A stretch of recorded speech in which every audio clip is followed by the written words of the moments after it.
항암 치료를 마치고 무사히 돌아왔을 때 환자분이 갑자기 소파에 축 처지면 보호자분들은 가슴이 덜컥 내려앉습니다. 이게 원래 항암제 때문에 졸리고 처지는 건가? 아니면 지금 당장 응급실이나 병원에 연락해야 하는 상황인가? 하고 눈앞이 캄캄해지시죠. 안녕하세요. 대학병원 내과 병동에서 10년 동안 근무한 윤슬 간호사입니다.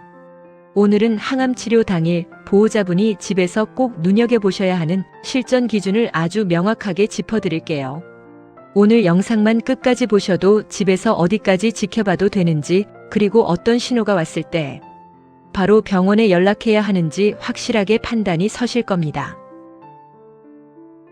사실 항암 주사가 딱 시작되면 처음 몇 시간이 정말 중요합니다. 병원에 계실 때부터 보호자분들이 가장 많이 놀라시는 순간이 있는데요. 환자분이 갑자기 "나 왜 이렇게 덥지?" 하거나 숨이 차다고 하실 때가 있어요. 몸이 마구 가렵거나 가슴이 답답하다고 표현하기도 합니다. 이 부분은 정말 중요합니다. 항암제 급성 알레르기 반응일 수 있기 때문에 환자분이 좀 있으면 괜찮아지겠지 하고 참으려고 해도 보호자님이 알아채시고 바로 간호사에게 말씀해 주셔야 합니다. 주사 부위도 수시로 눈여겨보셔야 해요. 약물이 혈관 밖으로 새면 갑자기 퉁퉁 붓거나 화끈거리거나 통증이 심해질 수 있습니다.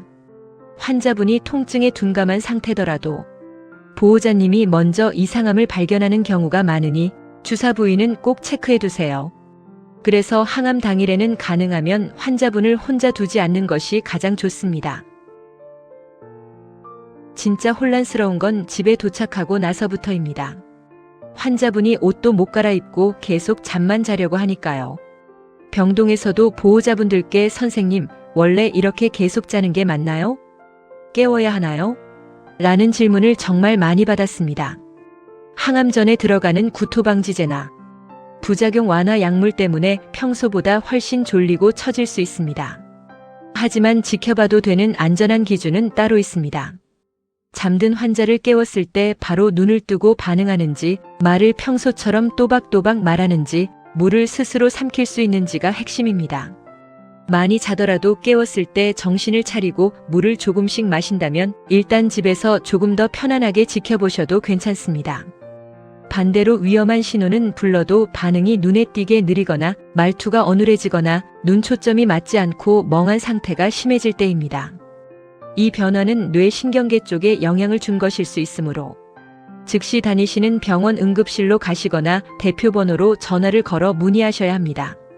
간혹 걷다가 휘청거리거나 화장실 가다가 주저앉는 분들도 계시기 때문에 귀가 후 몇 시간 동안은 가까이에서 동행해 주시는 게 안전합니다. 여기서 보호자분들이 많이 하시는 실수가 있습니다. 밥을 한 숟가락도 못 드시는 걸 세상에서 가장 걱정하세요.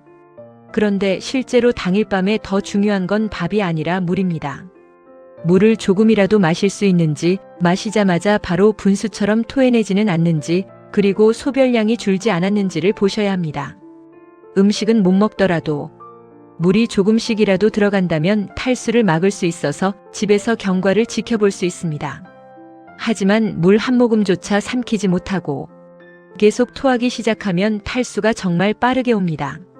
소변 횟수나 소변량이 확 줄거나 입술과 입안이 바짝 마르고 앉았다 일어날 때 어지럼증이 심해진다면 지체 없이 병원에 연락하고 대처하셔야 합니다. 환자분이 조금이라도 드실 수 있다면 한 번에 많이 먹이려 하지 마시고 죽이나 크래커처럼 냄새가 적고 부담 없는 음식을 조금씩 자주 챙겨주시는 게 훨씬 낫습니다. 마지막으로 보호자분들이 가장 무서워하고 또 놓치기 쉬운 게 바로 열입니다. 특히 첫 항암 치료 뒤에는 원래 열이 나는 건 줄 알고 해열제만 먹이고 넘기는 경우가 많습니다.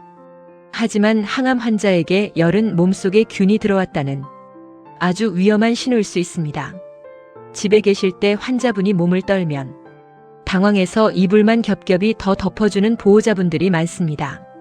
물론 환자가 떨 때는 따뜻하게 해주는 게 맞지만 그보다 먼저 체온부터 측정해서 열이 38도 이상 올랐는지 확인하는 것이 순서입니다. 항암 환자에게 고열은 초응급 신호이기 때문에 집에서 임의로 해열제를 먹이고 지켜보시면 절대 안 됩니다. 체온을 재서 38도가 넘거나 오한이 심하게 반복된다면 지체 없이 바로 응급실로 가셔야 합니다. 이 대처법은 꼭 기억해 두세요. 항암 당일에는 병원에서 아무리 괜찮았어도 집에 오는 차 안에서 혹은 안방 침대에서 갑자기 상태가 달라질 수 있습니다. 모든 것을 혼자 판단하고 책임지려 하기보다 평소와 다른 변화가 있는지를 보호자님의 눈으로 같이 봐주시는 게 최고의 간호입니다. 혼자 너무 불안해하지 마세요. 앞으로도 보호자분들의 손을 꼭 잡고 피가 되고 살이 되는 실전 정보들 차근차근 전해드리겠습니다. 오늘 영상이 도움이 되셨다면 구독과 좋아요 부탁드립니다. 환자분 곁을 지키는 보호자님, 당신은 이미 존재만으로도 위대합니다. 오늘 하루도 정말 고생 많으셨습니다.